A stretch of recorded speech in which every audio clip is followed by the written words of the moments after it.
Welcome back to Politics in Progress on this Sunday morning. We come to you every week from the beautiful Ashworth by the Sea, right on Hampton Beach in beautiful New Hampshire. Where else? Where we have it all. All right, let's get to topic number 2.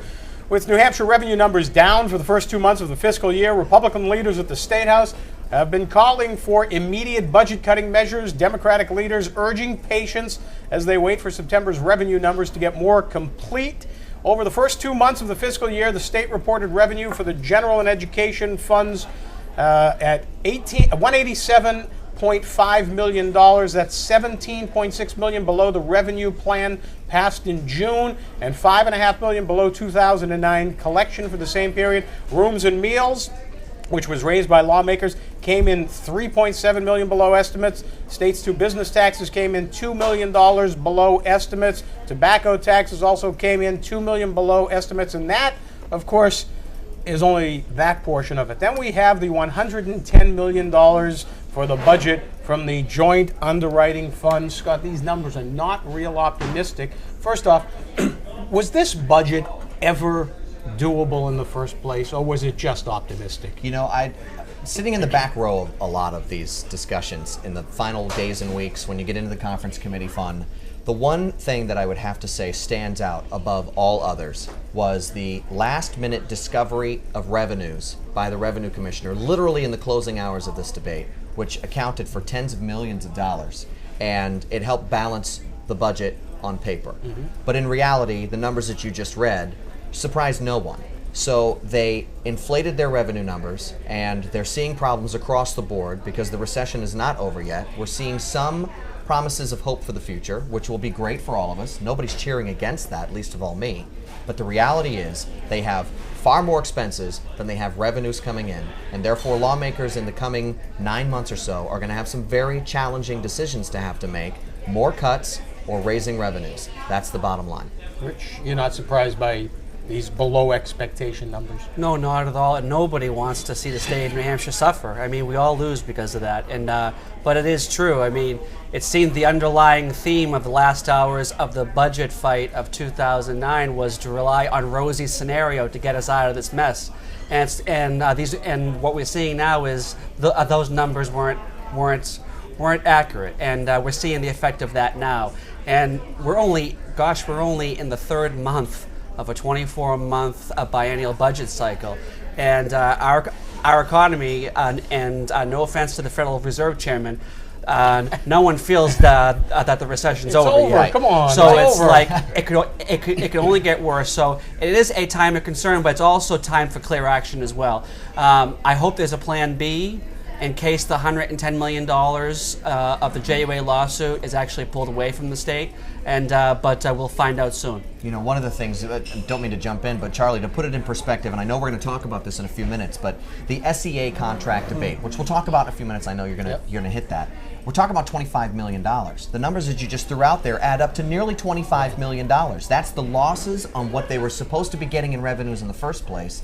That amounts to sign the deal for state employees, or 750 people get laid off. Are you talking about another 750 people that could possibly be laid off because of 3 months of bad revenue? And that's just, as you said, 3 months. Where do you find it? Where do you go? The cushions are getting thin, but still they have to look, and they should look because they have to. Right, and commissioners will tell you, and you know, I mean, Burt Cohen is a former state senator. He knows these people. Rich has done many laps at the State House. You talk to the people that are in charge of the bottom line, Health and Human Services, Education, DOT, and they're going to come back at you and say, there is no blood you can get from this rock at this point right now. The cuts are going to affect government's ability to provide services to its people. And it's so easy for people to say, oh, just cut, we're spending too much, just cut. Well, as you know, I mean, it's always been a lean budget. Budgets are always difficult, even in good years. And they're always, well, oftentimes projections don't match the realities of it. But we're in a recession. We still are in a recession, no question about it. Other states have it a lot worse. We have cut the budget now 1%. I believe it's 1%. It's gone down a little bit. People have taken cuts. They've cut people at the Laconia State School is gone, and cuts have been made. It's very, very difficult right now, and I think you know, in the past you looked at Republican budgets, and some of them the increases have been fairly high, especially under John H. Sununu.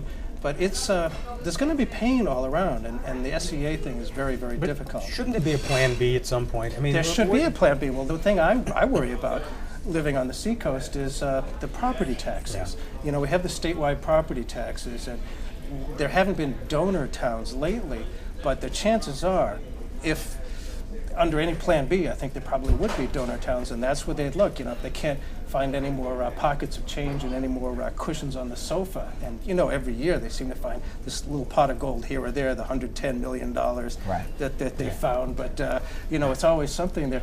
But I'm really concerned that where else they're going to do, but downshift any difficulties back to the towns and increase property taxes. We are That's better. what's going to happen. We are better off, Charlie, than other states, is because we've had the foresight, though, over the decades to turn back an income tax and a sales tax. If you look at the National Conference of State Legislatures, they did a report in June which showed that states that are reliant on income tax and sales taxes are much worse than that. They saw increasingly larger decreases in that revenue, and those states are relying on them. And but you know what I mean? You know, this is no time for finger pointing or comparisons back to the Sanu era, because if you look back and pushing back those sales taxes and income taxes, the Republican Party had led the fight on that. It's looking forward in what you do, and the fact of the matter is, you know, if you look at the budget before this, Concord spent too much. Yeah. The fact of the matter is, Concord spent too much, and there's some storms you see coming, and there's some you don't. The economy was shaken, and we spent too much, and we had a bad budget cycle this past cycle. Now we're getting into it. There's two things you do. You either have to cut programs or cut services or look for new revenue. And if that's the case where you are, in full disclosure, just so I am not misleading anyone, I have a client who is a Rockingham Park, you know, is a gaming client. That's an option. We can talk about that some other day, you know. But the point is, if you're not going to cut, then you have to find the revenue, and you have to stand up and say where you are, because now's the time not to waver. The Democrats have been waiting for the Republicans to say, okay, we're going to cut here. This is where we want to cut. Where is that plan B? Well, you're in the majority, and when you own the majority, you own plan A, B, C, D, and Z. It goes back to the healthcare debate. No one's asking the Republicans down in D.C. what to do on healthcare because they have a plan, you know. But so in Concord is, you know the problem's coming, get your plan B ready. All right, coming up, we want to talk about that state employee situation. Also, take a look at the newest names that are popping up in the Republican Senate race, the fight that will certainly be brewing for the seat being given up by Judd Gregg. We'll take a break. We're coming to you from the beautiful Ashworth by the Sea and Hampton Beach. You're watching Politics in Progress.